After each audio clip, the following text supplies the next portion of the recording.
Hello, everyone, and welcome to Smith 213, Episode 2. Who knew we would make it this far? I did, because it takes about 3 to make you really tired of things. Okay. Fair enough. We'll get there when we get there. Anyway, this, as I said, this is Episode 2, and this is Smith 213, the podcast you didn't ask for. And, so here we are. We are currently recording on the Thursday before Thanksgiving. And it's been a busy week for us. This is like the only time we were going to be able to record. So without further ado, let's pray, get this thing underway, and then we will have introductions and a challenge from our very own Android. Dear Lord, thank you for this day. Thank you for all the opportunities you give us around this campus, in our lives, in our home churches, in our new churches. Thank you for all of the places you have given us to serve you. And I pray that you would just help us throughout the coming day, help us to push through this last day, and after that, I pray that you would just give us an amazing Thanksgiving of time remembering you. And I just pray that you would help us after that finish out the semester, and pray that you would give us diligence and help us to have fun. In Jesus' name I pray. Amen. All right, introductions. I guess I didn't introduce myself at the beginning. I'm your host, Jack, and I'm the resident Gryffindor, and team, we're going to go to the left, even though you can't see video. I know holding up his fingers. Oh man, come on, save the physical gags. Yeah, sorry, I just did a visual gag. That one's on me. I'm Yeah, Mark. it sure was. Hi. It's nice to meet you. What's your name? Moving on. How am I supposed to follow that up? Alright guys, I'm Sam. As has been mentioned, I am the resident android. We need to get him a new name. Yeah, we probably need a new one. But you know what, that's We don't. alright. I can live with that. Alright, Okay. well, I'm Nathan. Just established that I'm a huge Tolkien fan. Oh wait, you all already know that from the fandom segment, so... Moving on from that awkward introduction. Well, anyway, I am Asher, and I am your resident Slytherin, not Serpentine. not Serpentine. Serpentine. But yeah, let's see what else. I am apparently a dragon in Yeah, that's Lord of the right. Rings. That's what we came to last time, I guess. And yeah, that basically encapsulates my personality. You're welcome. All right, and that is all for introductions. Unfortunately, we don't have Adam with us today, which is so sad. He is doing homework at the moment. Now we're going to go to a Bible study with Sam. Sam, what you got? Alright, so most of you are likely to be college students, or you know college students. No matter what, you probably are connected to people who are thinking about life. And if you're not thinking about life, we can discuss that another time. Because we really need to be paying attention to what we're doing. But as college students, we think a lot about success. We want to succeed as students. We want to be prepared to succeed as professionals in whatever life we go into. But we really don't think a lot about what success is. We don't spend nearly enough time thinking about it. And I think because of that, we don't realize that we get to choose to be successful. We get to choose how successful we are in life. It's not up to chance, for sure, but it is directly our choice. But how can that be? I mean, isn't God in control of everything? So that begs the question, what is success? Essentially, if you think about it, success is achieving something good. So what does it take to accomplish something good? Well, accomplishment is something you can do, right? You can't stumble onto an accomplishment that makes it not an accomplishment. You have to choose to do it, and you are capable of achieving it. And good is one of our most misunderstood concepts. But essentially, good is defined by God and his character. Micah 6:8 says, "He has told you, O man, what is good." We do not define good. It is specifically defined by God himself. So how do we accomplish good then?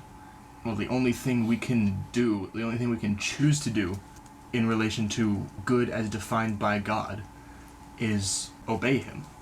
The rest of Micah 6:8, it says, "He has told you, O man, what is good, and what does the Lord require of you but to do justice, and to love kindness, and to walk humbly with your God." 1 Samuel 15:22, "Behold, to obey is better than sacrifice." And in John 14:15, "If you love me, you will keep my commandments." The only thing we can do that is good is to choose to obey God. So success is not what we get. We can't control that. Success, by definition, is obedience. Obedience is success. When we obey God, he does exactly what he wants through us. That is the best good for the world that there is. You may not be able to get 1,000 people saved every year and grow your church to be amazing and the best ever. You can do what you are called to do in serving your church, your community, in discipling those around you, in calling the lost to repentance. You can obey. You can always obey. And if you strive every day not to get everything done or to get a perfect result, to make the most money, but if you strive to obey God, he will give you exactly the right results.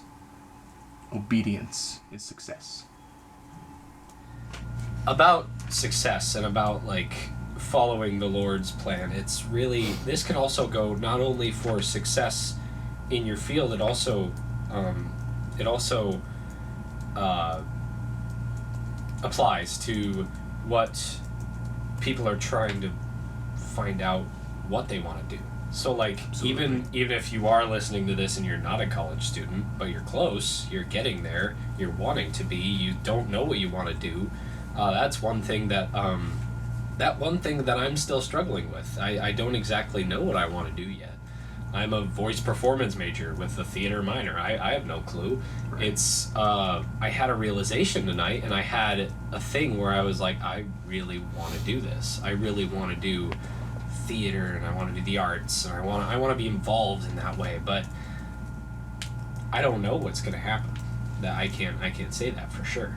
And that is where obedience comes in, and that is where no matter. Reminds me of the kids song. Obedience is the very best way to show that you believe. It's obedience to the goodness of God is one of the most fundamental ways that we glorify the Lord. Is that, oh, well, I don't know what I want to do with my life. Obey the Lord. Take the next right step. Do the next right thing. Do the next right thing. Oh, well, now I'm here at school for this thing. Is that Frozen 2? Yes, it is. Yes. Came before that. Yeah. Came before that. It was kind of like Frozen 2 was like surprisingly good. it actually had a decent moral tone as far as the like, you know what, just do what's Also right. the first one too. Instead of following your heart, do what's right. Exactly. Do the next right thing. That's been around for a I while. mean, Anna was spitting. And so, anyway, the fact is, do the next right thing. And then you say, oh, well, I'm in college, I'm in this major, I don't know what to do. Do the next right thing. Obey the Lord. Oh, well, now I know what I want to do, but I don't know how to do it. It's just the same question over and over again, just in a different area of life. And I don't know who to marry. I don't know what to do with my job. I don't know how to pay these bills. And the Lord will provide.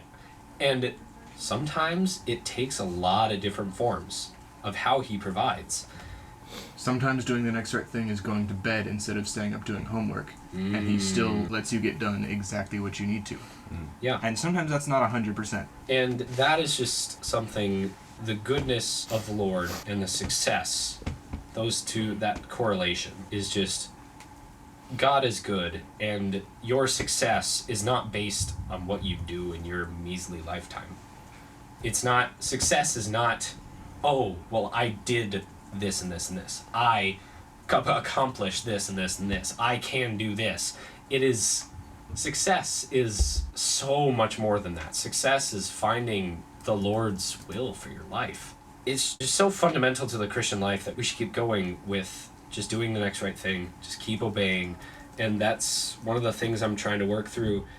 I'm not even like, oh, are you working on what you want to do for your life? I have no clue. I'm not there yet. Right. I'm a freshman in college. I don't know what I'm going to do next semester. Right. Like, I mean, I have a vague plan, but Yes. I should because classes are coming. Classes are now. due about now. But it's really just, coming back to it, doing the next right thing and being successful in the Lord. Yes. I have a small bonus add-on to that. Extra wisdom, not from Sam, but from wise people who have been instrumental in my life. When you don't know what the next right thing is to do, there's one question you ask, or one question you begin with. How can I best love God? And then how can I best love others? It's as simple as that. Jesus said, if you love me, keep my commandments. So if we consider how we can love him and honestly and humbly seek to follow him in that way, we will obey him and we will succeed. And now we're going to go from that and we're going to go to our next segment. That's awful. Never gets old though.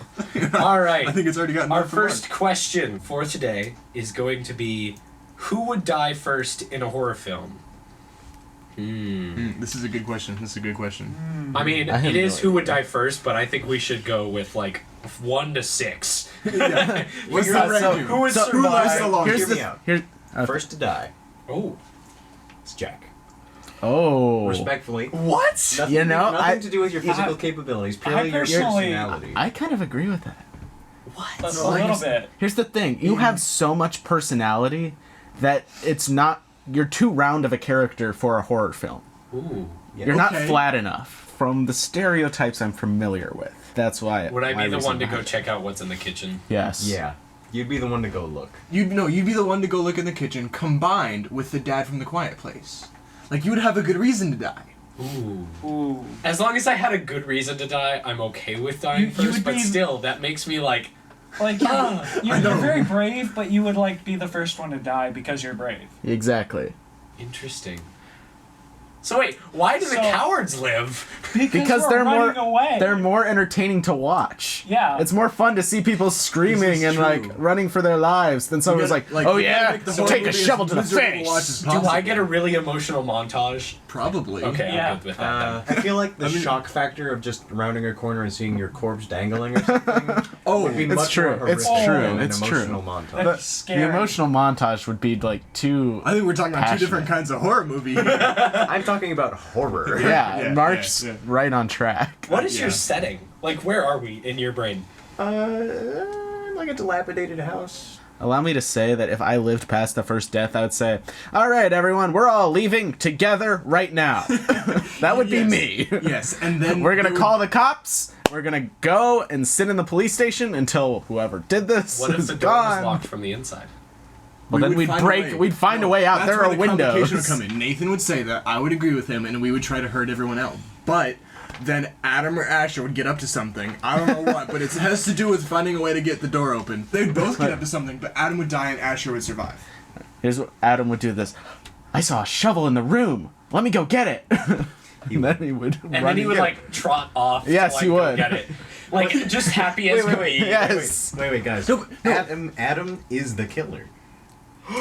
Plot twist. Yes. Plot twist. Yeah. No. I saw a shovel in the living room, and then like screams, and then like leaves his like shawl. Shawl. He would have a shawl though. Like He leaves his shawl on His the floor. trench coat is just on the ground. There's ketchup all over it And then he like leaves for the time being. until the last person's left. It's like, Adam, you're alive. it would turn out it was an alien movie after all. I'd like to say that I think we'd be out of the house by the time Adam dies. I But we like, can't yeah. we can't Okay. do that. We'd still be chased. We're working So under who the would die assumption. next? like Oh, So so, I we would- left the house. So we Oh, don't it's not- have a car. no, we're Oh running. no, the brake light, like the oil line or whatever it is. Now I don't we're do outside cars. trying to start Gas the and car. oil were cut. Yeah. Something happens with trying to start the car. Yeah, and either Nathan or I dies at this point. Yeah. Who has the car? It's probably yours or Adam's since you two have cars. Yeah. Oh, It's probably so you had Adam. to, It's probably you had to Adam's. get since you it had to has get enough my room for all of keys. us. Or no, you had to get It'd be my, Adam's. Okay, It'd you be had to Adam's get, car. We'd you have had to to go. fish Adam's keys out of his trench We're coat. fighting Adam to get his get the access to minivan run keys. his car and get But away. no, he sabotaged his own car. Right, that's what I'm saying. Like we gotta. So he has the keys. He so, brought us here to kill us. So Yes. wait. Some of us try to go back into the house to get the keys out of his trench coat on the ground. No, whoa! We're not going back in the house. whoa! The rest of us go back into the house. Do you have together, a and death Nathan wish? Stays out. No, no, I'm not doing that either. I'm staying with the out there group, but trying- that's a terrible idea. Trying to hotwire it or something. No, I'm not staying out there by myself. No, yeah, I would. Nathan's not doing anything. Nathan's dying next. I just know it. He's like defiant. and he's just Nathan's the adamant voice of reason, which means he has to be the next one to It's die. true. It's And true. like I would try to be, but I would just die. I was the lovable character that just like died first, and then you were like, guys, we're getting out. How would you die though? How would you die? That's a good question. I don't know. You were trying to hotwire the car, and it just like absolutely backfired on you. Oh, I don't think so, because I don't do cars. Yeah. That wouldn't fit. Does Adam have a gun? No. No. He's more creative and I devious guess than he that. would- He's got a Creative than cane. He does Ooh, have a cane. and we've already established he's an Okay. alien. As far as that- how I would get to be by myself, what would happen is you all would like walk back into the house or something, and I'd say, "No, we're staying out here." And I'd turn away and assume that you guys are still there. Yes, And yes, then- we would assume we're listening to him because it does make sense, but we wouldn't for whatever reason. We would have a good reason. It'd be Asher is the voice of like, guys, this is so stupid. We need to go back in the house. Okay, Yes. so Nathan, you Nathan would just turns- abandon us and like for the actual solution that we can't all get to together or something. Yes. Yes. So Nathan turns around, thinks you guys are still there. And then he turns back around, but it's Adam. And then like stabs you through the Hello. heart with his cane or something. Asher has left to do his own thing, so it's a race to like whoever gets the car first. so depending on whether if Adam left his keys in the trench coat, then it would work, because then sabotaging the car is more dramatic. And he than left just the not trench being coat able to there find the keys. intentionally. Exactly. And that's the last fight. All right, I have Whoa. an idea for how this ends. Okay. So we go back into the house to get the trench coat. I'm fishing the keys out of the pocket when Adam comes barreling down the hall. I toss the keys to Sam. I yell, "Get out of here!" And then I go down trying to hold off Adam while Sam runs. But then does Asher come in and Like decide to rescue this is you, or Adam's this is does Adam's Asher metamorphosis scene. Turns out he worked for the government. He's just shape-shifting lizard person. Okay, but does Asher come back and save Mark in the final fight, or did you die some other time?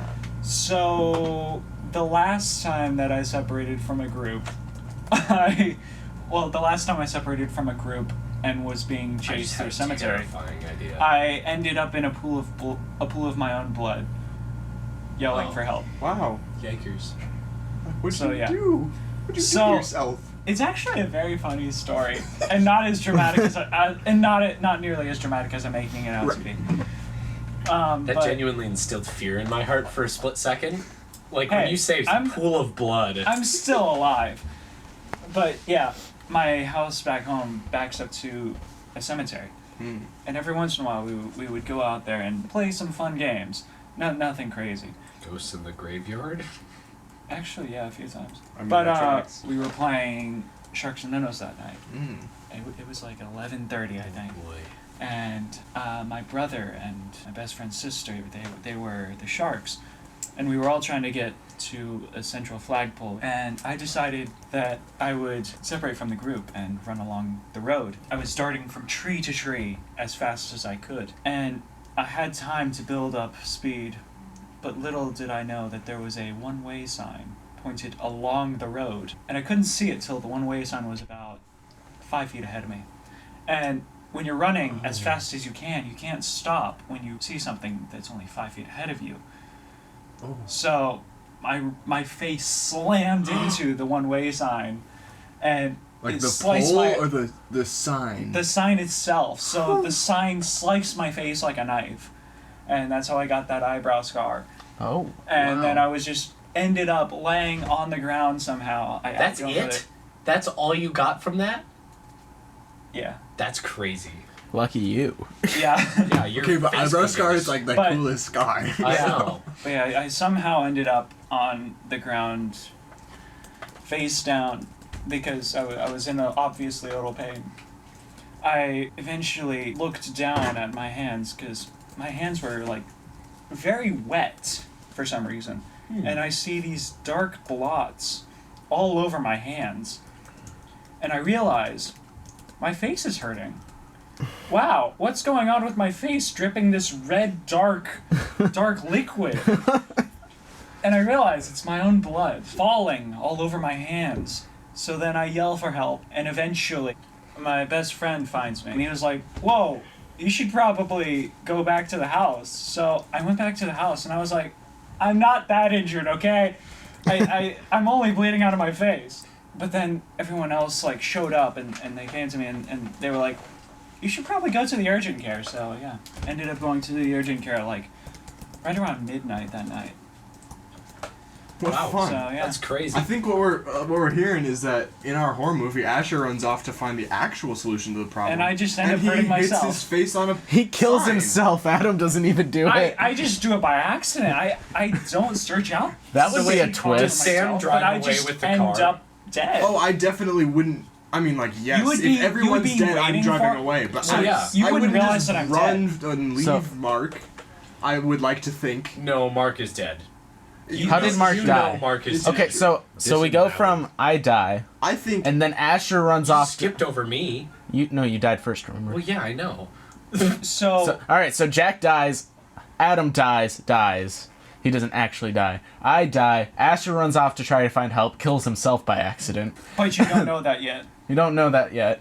And then they're the only two left, Mark and I Sam. think we find a way to collapse something from the entryway on top of Adam and get away. I feel like Mark would. I think more than one survivor is a much better ending to this story. Really?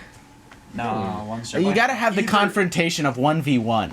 You gotta have that. Where, because I feel like So Mark would die At and this it would be point, Sam at v. this Adam. point, I'm rooting for Adam. We really need to film this though. I mean, we got a decent plot going. Do we? We had a decent alien. For most horror movies, the plot is worse than this. I'm sorry, Yeah. Adam. Well, Adam would be perfectly fine playing a probably- character like that. Oh, that's his character. That's him. He It is was him. written I for would him. approve wholeheartedly of this. Oh yes. We're It'll be his film project his senior year. That could go Adam, your amazing. capstone. That We could just go found out your capstone project. Some of my favorite movies are things that just mess with you, and you actually don't know the answer by the end of it. Like Yeah. my favorite movies sometimes. And Christopher Nolan. Christopher Nolan. Yeah. All of it. Yeah. You kid? Okay, so we ended up agreeing that I would die first, in a really sad kind of a way, but also like tragic. Very meaningfully as our Meaningfully. as our leader. and the rest Meaningfully of us are tragic. Scrambling to survive. And then Nathan Well, dies. Adam fakes his death. Adam fakes his death, and then I die. you die because you actually know what's going on.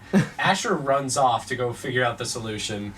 Sam And Mark are left. and Mark are left. Mark fights off Adam while Sam gets the keys. Somehow stops. Like, I feel like Mark would pull down part of the house. So Mark dies, and it appears that Adam dies, but leaves it open for the sequel. Ah, that's a Exactly. good idea. And then Sam Then- gets away no, this but time. then- Why am I the main character then? I'm definitely not a main character. I come back from the dead second movie. Let's go. I'm the main character in the the in between where I figure out a way to bring you guys back from the dead. Yeah, wait, Jack never died. He was just paralyzed. Oh, I like this. Do I know you? I like how He's like, I would like Dementia. a version where I die, Amnesia. but like it's left open for me to come back, and then like in the second Nobody movie you knows. just see me walking on the street, but I don't recognize you. He's got amnesia. And then we've got to fight something else off, and I have to like remind you of what we've done together. This time we're like defending our hometown or something. This is Like, true, we're the yes. only ones who have the experience against. Like the Quiet Place. And so we're gonna Yeah, go. exactly, so we're gonna exactly. go unarmed. Exactly. Oh, for sure. We're definitely unarmed. So Adam ripped your We're arms 6 off? dudes like, who just lost a bet or something. We're definitely just 6 dudes who just lost a bet. Like, we're not prepared for this at all. Anyways, speaking of artistry things, we're going to talk about something that just happened recently, as in today. And we're going to review King Lear, which I believe all of us have seen it now. Yes. Indeed, tonight was the last night of 3 nights. Yep, It was beautiful. it was, yes. So, does anyone want to open us with something that they thought was really cool from it? The Fool breaking the fourth wall. I enjoyed that. It was just a little side eyes he'd give the audience, where no He one. wasn't the only one who broke the fourth wall either, was no. he? Here's the thing. The other actors and the other characters weren't breaking the fourth wall when they were giving their asides. When they That's give the true. aside, That's true. it is to the audience, but it's to themselves in character. So, yes, Let- for context for those who are listening, King Lear is about a king who tries to divide his kingdom up between 3 daughters.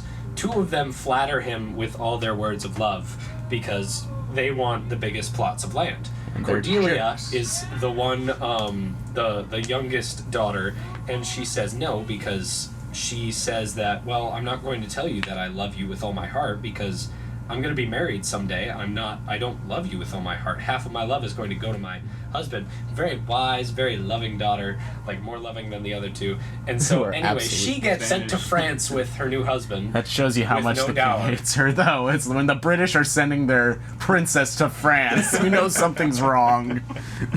It was such a beautiful, and there's too much to explain, but there were some really cool characters. Edgar and his brother Edmund were the sons of a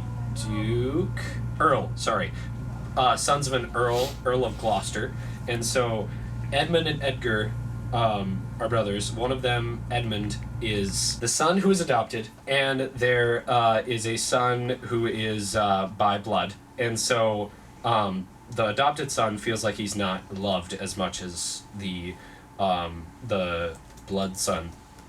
And so Edmund begins to turn everyone against themselves and basically frames his brother, banishes his father somehow, and Edgar goes insane, kind of. Not really, actually. He pretends to be insane. He pretends to be a fool so that he can lead. He can just be a fool around because he's, like, lost in depression or something. And so, anyway, King Lear also gets banished by his 2 daughters who, don't want to house him anymore.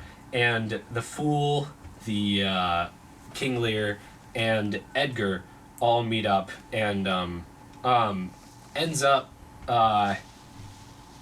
basically everybody dies except for Edgar and a couple of other unimportant characters. He's like the one important. Edgar's the one important character, Kant and it was also. and it's kind of like justice. There's this justice at the end that Edgar lives and gets to rule the kingdom, correct? I think so, yeah. Okay. Anyway, that is the general story, and so, but yeah, so Nathan loved the Fool, and the thing about the Fool was that the Fool is actually the wise man, and the wise man, who is King Lear, the wise man in quotation marks is actually the Fool. And it is not until the end of the play, when King Lear goes mad, he starts acting like the Fool, which is so cool. And so it goes from this, the Fool dies because of, he killed himself. That was the symbolism of the letting go of the balloon. Dude, I thought we were Oh. gonna hit intermission as soon as he let go of that. That would have been the craziest break. And there was just such a cool contrast between the Fool becoming, the Fool who is the wise man, becoming mad and suicidal, and King Lear goes from the Fool to the wise madman, which is just this weird flip-flop of roles. And so in one of the scenes, like, obviously in the beginning, the Fool is making fun of King Lear, because that's what fools are for, and he's making fun of King Lear, fun of everyone, basically. He's satirical the entire way through. He stops making jokes halfway through, and King Lear later, when he is found, he's making jokes. He's making really deep philosophical observations about the world, and like, but he's doing it in like a foolish way. So that symbolism is so cool to me. And another thing, probably that was my favorite, was I loved Eli's performance as Edgar and Yes. Porton was just amazing. It was just I have no notes, and he also just he portrayed the character so well. You could see the character of, oh, I am a nobleman's son, I am Edgar, I am a little bit innocent and I'm a little bit naive, to now I have been betrayed by my brother, I have been betrayed by my father, I don't know what's happening, and now I will become as the poorest of man, is what he said, or something. The poorest version of humanity, or something like that. And that was just such a powerful line, and just such a powerful representation.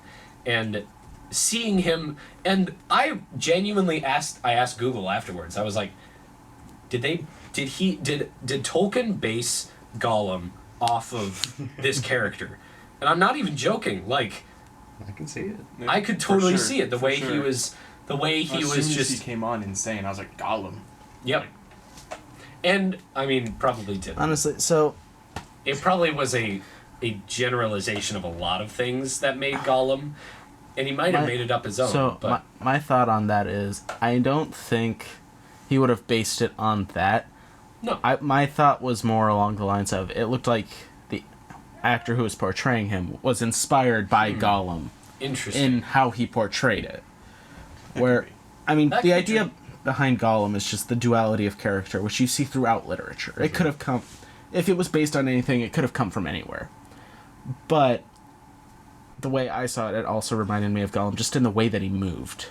And That was how, the main thing. Which, again, I think that was part of, he might have gotten some inspiration from Gollum This is and true. how he portrayed it. This would be cool to ask him, like, hey, how did you get all this, like, all this inspiration from that character, and for the character. And so one of the cool things was that he writhed in pain even when there was no pain, Yeah, and it was just like, He had a very similar writhe to Gollum in one Yes. thing that I know. yes, and that was just so, it was so cool. And Made it so okay. visceral. I love theater, and as I referenced before, I want to be super involved in the theater, and I want to be able to have all that experience, and maybe even use it for my life. I don't know what's going to happen with that. And one of the characters I love to study is the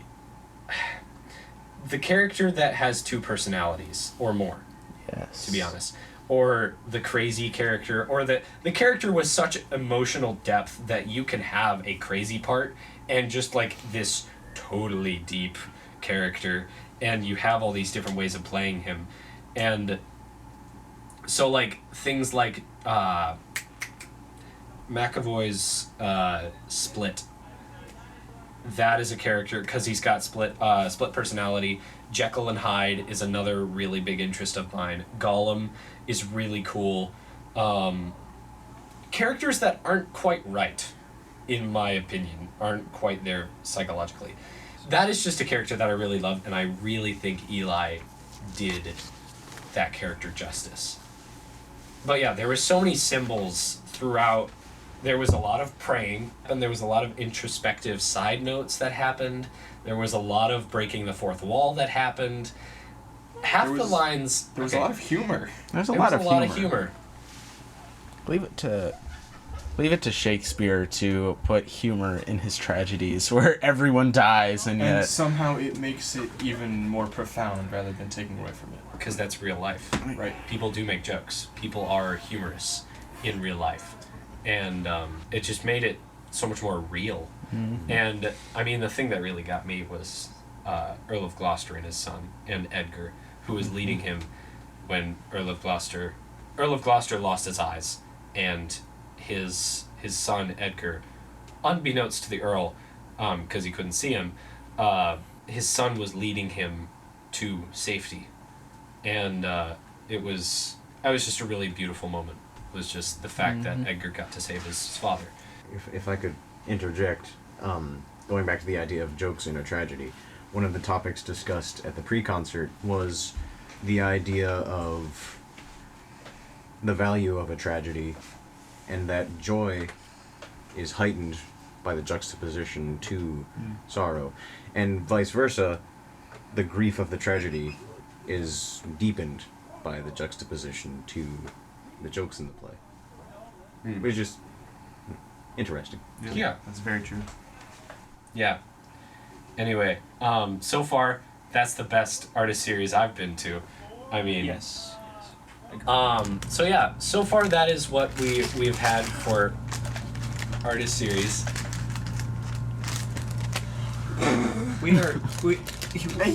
Thank you, Nathan. Nathan has showed up with cheese curds, so that is the crinkling. I'm sorry. We love Nathan. Anyway, that is what we've had Everyone for does. artist series so far. Anything else happening? I think we should probably close it out. Thanksgiving's Thanksgiving happening, break but coming up, yeah, so- Thanksgiving break. That's tomorrow. How many This is people fair. have like not seen their parents since the start of the semester? Me. Hey. I saw twice my already. father during Fall Fest week. I've gone back twice, so I'm very. I have not been home, and I won't be home until Christmas.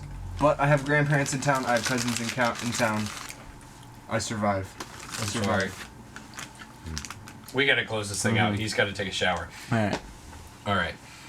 I'm going to pray. Thank you guys for listening. Hopefully, we will be back with an episode 3 after Thanksgiving. And, I mean, this is probably going to come out after Thanksgiving. Most definitely. Most definitely. So, I hope you guys had an awesome time listening. And catch you next time. Dear Lord, thank you for this day. Thank you for the awesome podcast session. I thank you for just the fun we were able to have and the conversations we had, even though it was kind of last minute. I pray that Adam is getting all of his homework done. I pray that you would just be with every single one of us as we go to sleep tonight. And I pray that you would just bless the coming week. Help us be thankful and reminiscent of what you've done for us in our lives. Help us to count our blessings. In Jesus' name, amen. Mark. Closing you remark. You have our closing remarks? Yeah. All right. When someone boards your elevator and presses a button, you can say, "An excellent choice," and usually get a small laugh. Thank you. And that is Smith 213. Thank you guys for listening. We don't have Adam. We need Adam.